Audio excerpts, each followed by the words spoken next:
मेरे चैनल में आप सभी का स्वागत है।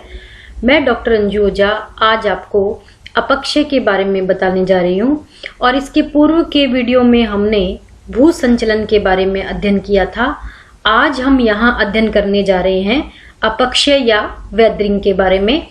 तो अपक्षय या वैद्रिंग को समझने से पहले हम ये जान लें कि अपक्षय कहते किसे हैं। तो अपक्षय के अंतर्गत चट्टानों के अपने स्थान पर टूटने फूटने की क्रिया तथा उससे उस चट्टान विशेष के अनावरण की क्रिया को सम्मिलित किया जाता है। इसमें चट्टान चूर्ण के परिवहन को सम्मिलित नहीं किया जाता है। तो जो अपक्षय की क्रिया होती है वो चट्टानों के अपने ही स्थान पर, यानी चट्टानें जिस स्थान पर है उस स्थान पर ही चट्टानों के ढीले पड़ने की या टूटने फूटने की जो क्रिया होती है उसको अपक्षय की क्रिया कहते हैं। और उस अपक्षय की क्रिया से जो चट्टान का चूर्ण बनता है उसके परिवहन को अपक्षय के अंतर्गत शामिल नहीं किया जाता है।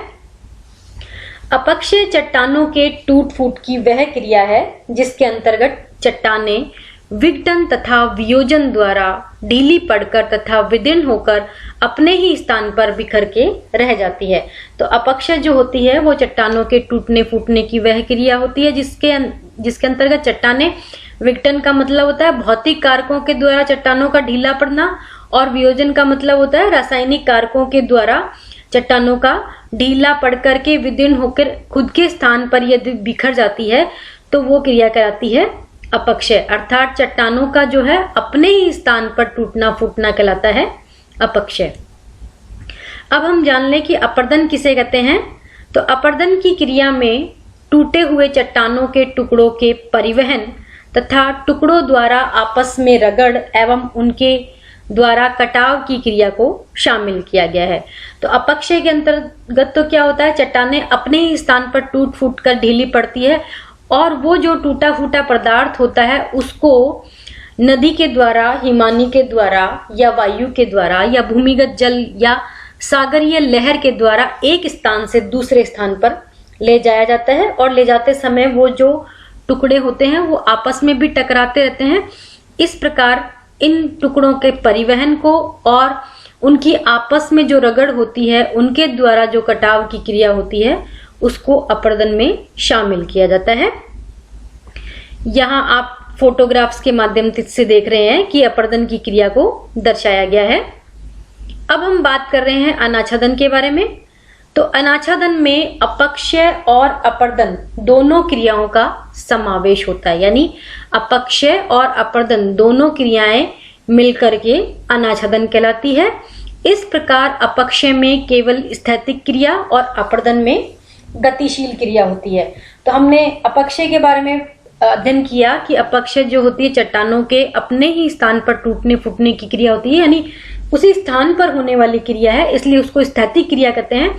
और अपर्दन में उस चट्टान चूर्ण को या टुकड़ों को वहां से परिवहन करके ले जाया जाता है, यानी अपर्दन जो होती है वो गतिशील क्रिया होती है। अनाच्छादन जो होता है वो अपक्षय और अपर्दन का सम्मिलित रूप होता है, अर्थात वो स्थैतिक और गतिशील दोनों प्रकार की क्रियाएं शामिल होती हैं। अनाच्छादन स्थैतिक तथा गतिशील दोनों क्रियाओं का योग है। स्थैतिक क्रिया का साधारण तात्पर्य चट्टानों का अपने ही स्थान पर टूटना फूटना है। तो जो अपक्षय की क्रिया होती है उसका मतलब होता है चट्टानों का स्वयं के स्थान पर ही टूटना। अब हम बात कर रहे हैं विघटन व वियोजन के बारे में। तो भौतिक क्रियाओं जैसे कि ताप, तुषारपात, जल, इनके द्वारा चट्टानों के ढीले पड़ने की जो क्रिया है वो विघटन कहलाती है। और रासायनिक कारक जैसे कि ऑक्सीडेशन, हाइड्रेशन या कार्बोनेशन के द्वारा चट्टानें यदि कमजोर या ढीली पड़ती हैं तो उसको वियोजन कहते हैं। यानी भौतिक कारकों द्वारा जो चट्टानों के टूट फूट की क्रिया है वो विघटन कहलाती है और रासायनिक कारकों द्वारा चट्टानों के ढीले पड़ने की जो क्रिया है वो वियोजन कहलाती है।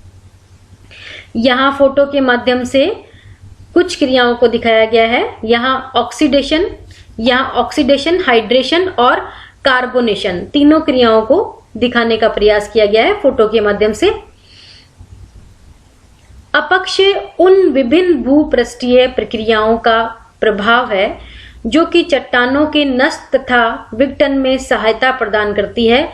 बशर्ते कि ढीले पदार्थों का बड़े पैमाने पर परिवहन ना हो।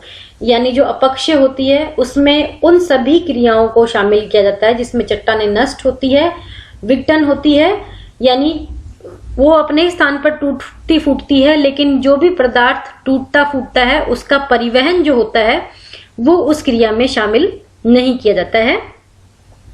पृथ्वी की सतह पर प्राकृतिक कारणों द्वारा चट्टानों के अपने ही स्थान पर यांत्रिक विधि द्वारा टूटने तथा रासायनिक वियोजन की क्रिया को अपक्षय कहते हैं। तो विघटन और वियोजन जो होती है, दोनों क्रियाएं सम्मिलित रूप से अपक्षय कहलाती है। अपक्षय ताप, जल, वायु और प्राणियों का कार्य है जिनके द्वारा यांत्रिक तथा रासायनिक परिवर्तन से चट्टानों में अपने स्थान पर टूट फूट की क्रिया होती है। तो ये एक अन्य परिभाषा भी है कि अपक्षय ताप, जल और वायु और प्राणियों का कार्य है जिसमें यांत्रिक और रासायनिक कारकों के द्वारा चट्टानों का स्वयं के स्थान पर ही टूट फूट जो होती है वो अपक्षय के अंतर्गत शामिल होती है। अब हम यहाँ देख रहे हैं अपक्षय के अंतर्गत होने वाले परिवर्तन के बारे में। तो अपक्षय के अंतर्गत दो प्रकार के परिवर्तन होते हैं। नंबर 1 है भौतिक परिवर्तन होता है जिसमें ताप परिवर्तन, तुषार क्रिया तथा जीव जंतुओं द्वारा चट्टानों का जो विघटन होता है वो प्रथम प्रकार का है। और द्वितीय प्रकार का परिवर्तन होता है रासायनिक, जिसके अंतर्गत जल, ऑक्सीजन, कार्बन डाइऑक्साइड और जीवों द्वारा चट्टानों में वियोजन होता है। यानी विघटन और वियोजन अपक्षय के अंतर्गत होने वाले दो प्रकार के परिवर्तन है, या हम ऐसे कह सकते हैं भौतिक कारकों द्वारा परिवर्तन होता है चट्टानों में और दूसरा रासायनिक कारकों के द्वारा चट्टानों में परिवर्तन होता है। अब हम यहाँ देख रहे हैं अपक्षय को नियंत्रित करने वाले कारक कौन कौन से हैं, जिसमें नंबर 1 है चट्टान का संगठन तथा संरचना। यानी अपक्षय को की क्रिया जो है वो चट्टानों पर किस प्रकार होगी उसके संगठन और संरचना पर निर्भर करता है। यदि चट्टानें कठोर हैं तो अपक्षय की क्रिया देरी से होगी, और यदि कोमल चट्टानें हैं तो उन पर अपक्षय की क्रिया जो होती है वो शीघ्र हो जाती है। स्थल के ढाल का स्वभाव, यदि स्थल के ढाल का स्वभाव भी जो है वो अपक्षय को नियंत्रित करने वाला कारक है। तीसरा कारक है जलवायु में विभिन्नता, और नंबर 4 है वनस्पति का प्रभाव। तो ये जो चारों कारक इस स्लाइड पे हमें दिखाई दे रहे हैं वो अपक्षय को नियंत्रित, या हम ऐसे कह सकते हैं अपक्षय को प्रभावित करने वाले कारक हैं। अब हम देख रहे हैं अपक्षय के कारक कौन कौन से हैं, जिसमें है नंबर 1 है भौतिक या यांत्रिक कारक, जिसमें शामिल है जल, सूर्यताप, तुषार, वायु और दाब। ये सारे जो कारक हैं वो भौतिक या यांत्रिक कारक कहलाते हैं। दूसरे प्रकार के हैं रासायनिक कारक। रासायनिक कारकों में है ऑक्सीजन, कार्बन डाइऑक्साइड और हाइड्रोजन, ये जो हैं वो रासायनिक कारक हैं। और तीसरे प्रकार के कारक हैं प्राणी वर्गीय कारक, जिसमें शामिल है वनस्पति, जीव जंतु और मानव। तो अपक्षय के जो कारक हैं उनको 3 भागों में विभाजित किया गया है, भौतिक या यांत्रिक कारक, दूसरा रासायनिक कारक और तीसरा है प्राणी वर्गीय कारक। अब हम यहाँ देख रहे हैं अपक्षय के प्रकार। तो अपक्षय के जो कारक थे उसी के आधार पर अपक्षय के प्रकार निर्धारित किए गए हैं। नंबर 1 है भौतिक या यांत्रिक अपक्षय, नंबर 2 है रासायनिक अपक्षय और नंबर 3 है प्राणी वर्गीय अपक्षय, और नंबर 4 है जैव रासायनिक अपक्षय। अब हम बात कर रहे हैं भौतिक या यांत्रिक अपक्षय के बारे में। तो भौतिक या यांत्रिक अपक्षय में क्या होता है, पहली क्रिया होती है ताप के कारण बड़े बड़े टुकड़ों में विघटन। तो ताप के कारण क्या होती है, चट्टानें दिन में गर्म होकर के फैलती है और रात में वापस सिकुड़ती है। तो ये जो क्रिया होती है वो लगातार होने के कारण क्या होता है, चट्टानों का बड़े बड़े टुकड़ों में विघटन हो जाता है। दूसरा कारक है ताप के कारण छोटे छोटे टुकड़ों में विघटन।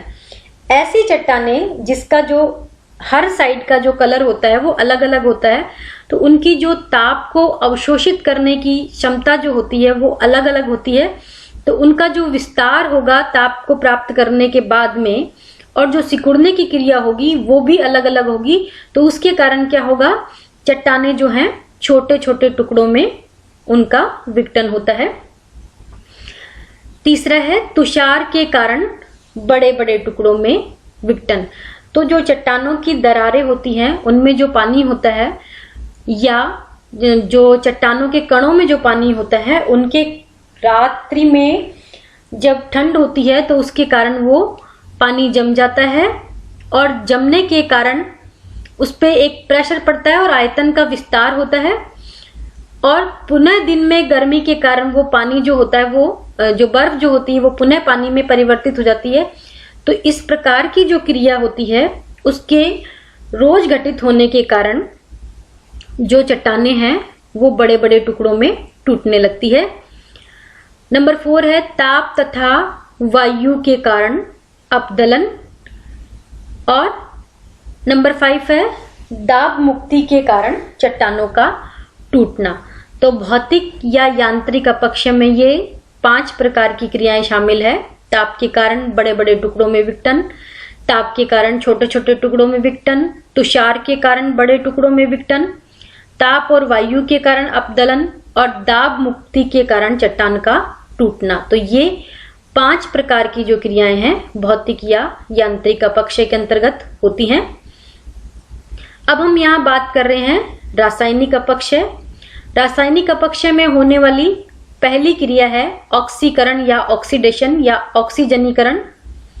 दूसरी है कार्बोनेटीकरण या कार्बोनेशन, और तीसरी है सिलिका का पृथक्कीकरण या डीसिलिकेशन। तो रासायनिक अपक्ष में ये 3 प्रकार की क्रियाएं होती हैं। और चौथी है जल योजन या हाइड्रेशन या हाइड्रोजन नहीं कहेंगे, इसको हाइड्रेशन कहेंगे। तो ये जो 4 प्रकार की क्रियाएं हैं वो रासायनिक अपक्ष के अंतर्गत होती है। अब हम बात कर रहे हैं प्राणी वर्गीय अपक्ष। प्राणी वर्गीय अपक्ष में नंबर 1 है वनस्पति अपक्ष, दूसरा है जैविक अपक्ष, और तीसरा है मानव द्वारा अपक्ष। अब हम कुछ यांत्रिक अपक्ष के बारे में कुछ बात करेंगे यहाँ पे। तो सूर्य ताप, तुषार और वायु द्वारा चट्टानों में जो विघटन होने की क्रिया होती है उसको यांत्रिक अपक्ष कहा जाता है। या हम ऐसे कह सकते हैं यांत्रिक कारकों द्वारा जो चट्टानों में विघटन की क्रिया होती है, या भौतिक कारकों द्वारा जो चट्टानों में विघटन की क्रिया होती है वही कहलाती है यांत्रिक अपक्ष। यांत्रिक अपक्ष में ताप का परिवर्तन जो होता है वो सबसे अधिक प्रभावशाली कारक है। इसके अंतर्गत दाब मुक्ति, जल का जमना, पिघलना और गुरुत्व का सहयोग भी होता है। चट्टान चूर्ण से निर्मित चट्टानें खासकर शैल तथा बालुका पत्थर पर तापीय अंतर का जो प्रभाव होता है वो नगण्य होता है। इनमें चट्टानों के कण एक दूसरे से अम्लीय और क्षारीय पदार्थ की पतली सतह द्वारा अलग रहते हैं, जिस कारण ताप का प्रभाव नहीं होता है। तो हम यहाँ बात कर रहे हैं कि यांत्रिक अपक्ष के बारे में यदि बात करें तो उसमें जो ताप का जो परिवर्तन होता है उसका प्रभाव जो होता है सबसे अधिक प्रभावशाली होता है।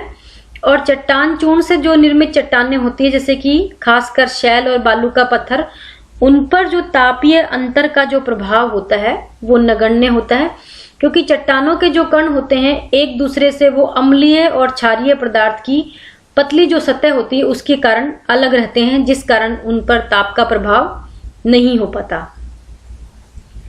इसके विपरीत रवेदार चट्टानों में विभिन्न कण एक दूसरे से संगठित होते हैं तथा ताप के बढ़ने से उनके जो प्रत्येक कण हैं वो फैलते हैं और तापीय ह्रास के कारण उनमें सिकुड़न की क्रिया होती है। तो यदि रवेदार चट्टानों की बात करें तो उनमें जो होता है वो कणों का संगठन जो होता है वो ताप के कारण बढ़ने से वो कण फैलते हैं और ताप के कम होने से वो उनमें सिकुड़न की क्रिया होने लगती है।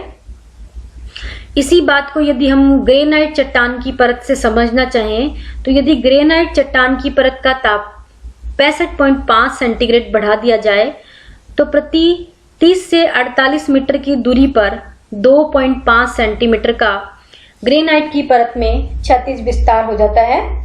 और अगर उतना ही ताप घटा दें तो वापस उस जो दूरी बढ़ी है 2.5 सेंटीमीटर, वो वापस से कम हो जाती है। तो ये जो एग्जाम्पल बता रहा है वो ग्रेनाइट पर ताप का जो परिवर्तन है उसको समझाने का प्रयास कर रहा है। ग्रीक्स महोदय ने एक लंबे प्रयोग के आधार पर उपयुक्त निष्कर्ष की प्राप्ति की है कि तापीय परिवर्तन द्वारा जो चट्टानों का फैलाव और संकुचन या विघटन कार्य जो होता है वो अधिकांशतः उष्ण मरुस्थलीय प्रदेशों में होता है, क्योंकि उष्ण मरुस्थलीय प्रदेशों में जो चट्टानें हैं वो दिन में अधिक तापक्रम के कारण फैल जाती है और रात्रि में वापस से वो सिकुड़ जाती है। ग्रीक्स महोदय ने तापीय अंतर के प्रभाव के समय अपने प्रयोगों के आधार पर यह बताया कि तप्त चट्टानों के ऊपर जब अचानक से जल की छींटें पड़ती है तो उनमें चटकन आ जाती है। इसके अलावा ग्रीक्स महोदय ने एक ये भी बात बताने का प्रयास किया कि गर्म चट्टानों पर अचानक से जब जल की ठंडी छींटें पड़ती है तो उसके कारण भी चट्टानों में जो चटकन है वो आ जाती है। रेगिस्तानी भागों में अचानक वृष्टि के कारण यह क्रिया अधिक रूप में संपादित होती है और संयुक्त राज्य अमेरिका का जो टेक्सास प्रांत है उनमें जो चट्टानों को बिखरने की जो क्रिया है वो इसी प्रकार की क्रिया है। तुषार का यांत्रिक अपक्षय के अंतर्गत चट्टानों के बड़े बड़े टुकड़ों में विघटन शीतोष्ण एवं शीत कटिबंधीय भागों में अधिक प्रचलित होता है। ग्रेनाइट चट्टान पर जो तुषार की क्रिया होती है वो उसको ग्रेनाइट को कम प्रभावित करती है और परतदार शैलें जो कि रंध्रयुक्त होती है उनमें जल के जमने और पिघलने का जो प्रभाव होता है, यानी तुषार क्रिया का जो प्रभाव होता है वो सबसे अधिक होता है। साधारण नियम के अनुसार एक नियम बताया गया है कि जब जल जमकर ठोस हो जाता है तो उसके आयतन में 10% का विस्तार हो जाता है और आयतन में विस्तार के कारण चट्टानों के प्रति वर्ग फुट पर 150 टन का जो दबाव पड़ता है उसके कारण चट्टानों में की दरारों में विस्तार होने लगता है। ये तुषार क्रिया को समझाने का एक एग्जाम्पल है कि जैसे ही चट्टानें जो हैं उनके अंदर उनकी दरारों में जो जल है वो जम जाएगा तो उसके आयतन में जो है वो 10% का विस्तार हो जाता है। अब हम यहाँ अध्ययन कर रहे हैं वायु तथा ताप द्वारा अपदलन की क्रिया को। तो रेगिस्तानी, अर्ध रेगिस्तानी तथा मानसूनी प्रदेशों में ताप तथा वायु के सम्मिलित कार्य के द्वारा चट्टानों की परतों से सेकेंद्रीय परत अथवा क्षैतिज परतों का विलगाव होता रहता है। इसे अपदलन या परतों का उखड़ना कहते हैं।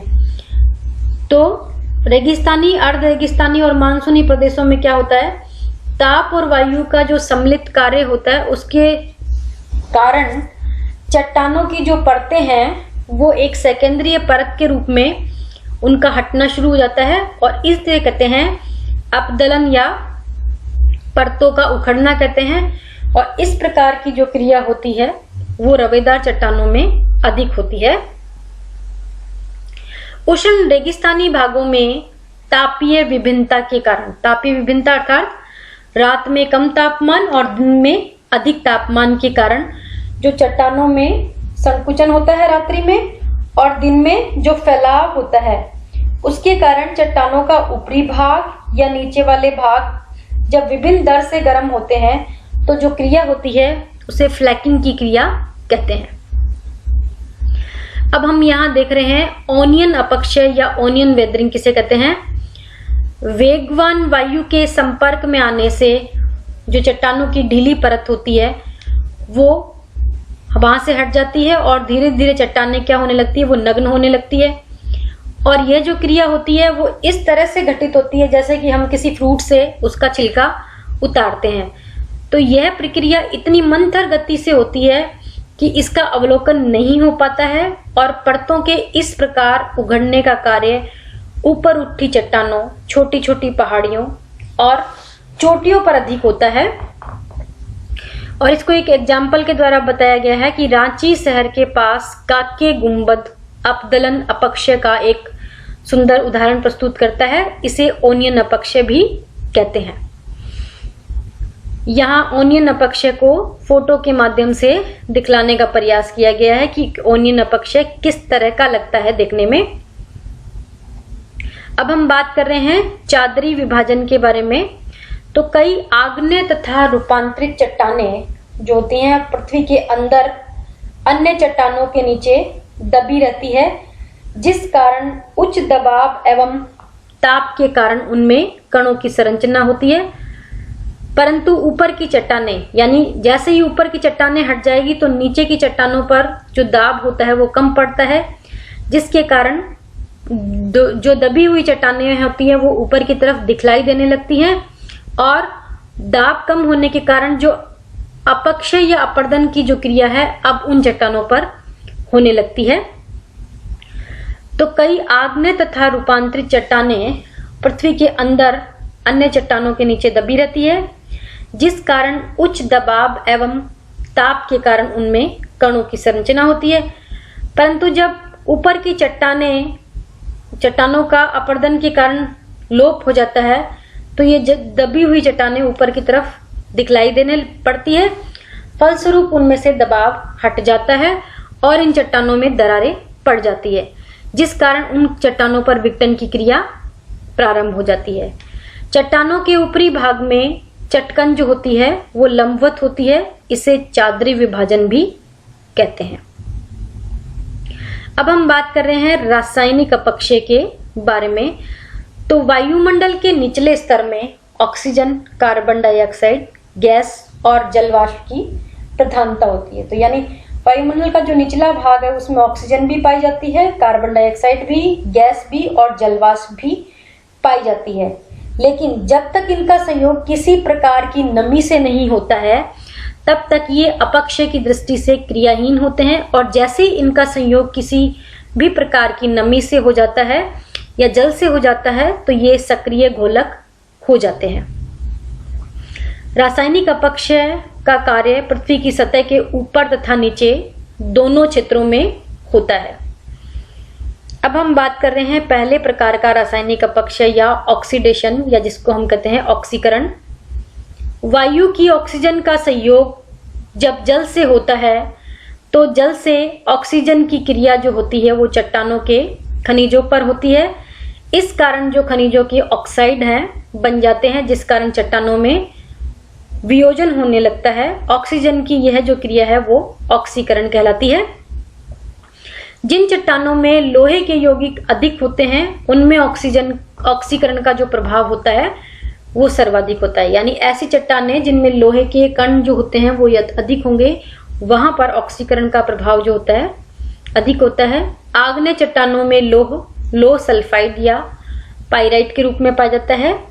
इन पर ऑक्सीकरण के प्रभाव से जो होता है जंग लग जाता है, जिस कारण चट्टानें ढीली पड़ जाती है और वियोजन भी उनमें होने लगता है। पाइराइट पर जल तथा ऑक्सीजन के सम्मिश्रण के प्रभाव से गंधक का अम्ल उत्पन्न हो जाता है, जिससे चट्टानें जो होती हैं वो गलने लगती हैं। और उष्णाद्र भागों में ऑक्सीकरण की क्रिया जो होती है वो अधिक सक्रिय होती है। उसका कारण होता है कि रासायनिक जो परिवर्तन होता है उसके कारण मिट्टियों का रंग लाल, पीला या भूरा हो जाता है। यहाँ ऑक्सीडेशन को दिखाया गया है। यहाँ इस चट्टान पर, यहाँ लोहे पर जंग लगने की जो क्रिया है वो भी ऑक्सीकरण की क्रिया है। इन सबको फोटो के माध्यम से यहाँ दिखाने का प्रयास किया गया है। अब दूसरी क्रिया है कार्बोनेशन। जब कार्बन डाइऑक्साइड गैस का मिश्रण जल से होता है तो कई प्रकार के कार्बोनेट बन जाते हैं जो जल में घुलनशील होते हैं। तो जैसे ही कार्बन डाइऑक्साइड गैस की जो क्रिया है वो जल से होती है तो कई प्रकार के कार्बोनेट बन जाते हैं जो कि जल में घुलनशील होते हैं। इन कार्बोनेटों के निर्माण के कारण चट्टानों के घुलनशील तत्व उनसे अलग होकर जल के साथ हो जाते हैं। इसी कारण से कार्बोनेशन को घोलन क्रिया भी कहा जाता है। चूने का पत्थर जो होता है वो साधारण जल के द्वारा नहीं घुलता है। जो चूने का पत्थर होता है उसको यदि हम साधारण जल में डालें तो वो कभी भी नहीं घुलेगा, परंतु वो ऐसा जल जिसमें कार्बन डाइऑक्साइड मौजूद है उसमें उस पत्थर को डाला जाता है तो वो तुरंत घुल जाता है और चूने का पत्थर कैल्शियम बाइकार्बोनेट में बदल जाता है। और कैल्शियम बाइकार्बोनेट में बदलने के कारण ही वो आसानी से जल में घुल जाता है। तो ये जो क्रिया होती है वो कार्बोनेशन की क्रिया कहलाती है। यहाँ कार्बोनेशन की क्रिया को दिखाया गया है फोटो के माध्यम से। अब हम बात कर रहे हैं हाइड्रेशन या जल योजन की क्रिया। तो चट्टानों का संपर्क जब जल से होता है तो जल की हाइड्रोजन से चट्टानों के खनिजों में हाइड्रेशन की क्रिया होती है, अर्थात जो चट्टानें होती हैं वो जल सोख लेती है और उनके आयतन में विस्तार हो जाता है। कभी कभी ये जो विस्तार होता है वो कई गुना हो जाता है, यानी 2 गुना हो जाता है। इस क्रिया से कभी कभी मौलिक चट्टान के वास्तविक आयतन में 88% तक विस्तार हो जाता है। इस प्रकार चट्टानों के आयतन में विस्तार के कारण उनमें कणों और खनिजों में जो तनाव की स्थिति होती है उसके कारण चट्टानें जो होती है वो फैल करके टूटने लगती है। आग्नेय चट्टान पर हाइड्रेशन की क्रिया का अधिक प्रभाव पड़ता है और इस प्रकार अपक्षय से आग्नेय चट्टानें टूट टूट करके परतदार शैलों में परिवर्तित होती रहती है। हाइड्रेशन की क्रिया द्वारा फेल्सपार नामक खनिज का जो परिवर्तन होता है वो केओलिन मृत्तिका में हो जाता है। तो ये हाइड्रेशन की क्रिया होती है, उसके कारण ही जो फेल्सपार नामक खनिज होता है उसका परिवर्तन केओलिन मृत्तिका में हो जाता है। अगली जो क्रिया है वो है डीसिलिकेशन या सिलिका का पृथक्कीकरण। अनेक चट्टानों में ऐसी चट्टानें जिनमें सिलिका की मात्रा अधिक होती है उनमें रासायनिक विधि के द्वारा जो होता है सिलिका युक्त चट्टानों से जो सिलिका अलग होती है उस क्रिया को कहते हैं डीसिलिकेशन, यानी सिलिका का अलग होना डीसिलिकेशन कहलाता है। और आग्नेय चट्टानों में खासकर ग्रेनाइट में जो जिनमें सिलिका की मात्रा अधिक होती है वहां पर डीसिलिकेशन की क्रिया अधिक होती है। अब हम यहाँ देख रहे हैं अपक्षय का भवाकृतिक प्रभाव क्या होता है। अपक्षय द्वारा चट्टान चूर्ण का निर्माण होता है। तो जो अपक्षय की क्रिया होती है उसके द्वारा ही चट्टानों का जो चूर्ण होता है उसका निर्माण होता है। अपक्षय अपर्दन के लिए सामग्री प्रदान करता है। अपक्षय की क्रिया जब तक नहीं होगी तो अपर्दन के लिए सामग्री जो होती है वो नहीं मिलती है, यानी अपक्षय जो होता है अपर्दन को सामग्री प्रदान करता है। इसके अलावा अपक्षय के द्वारा धरातल नीचा होता है और अपक्षय के द्वारा विभिन्न प्रकार की स्थलाकृतियों का निर्माण होता है। तो इस तरह से ये अपक्षय का भवाकृतिक प्रभाव होता है। इसी के साथ ये विषय यहीं पर समाप्त होता है। अंत में आप सभी का धन्यवाद। मेरे चैनल को लाइक एवं सब्सक्राइब करना ना भूलें। पुनः आप सभी का एक बार धन्यवाद।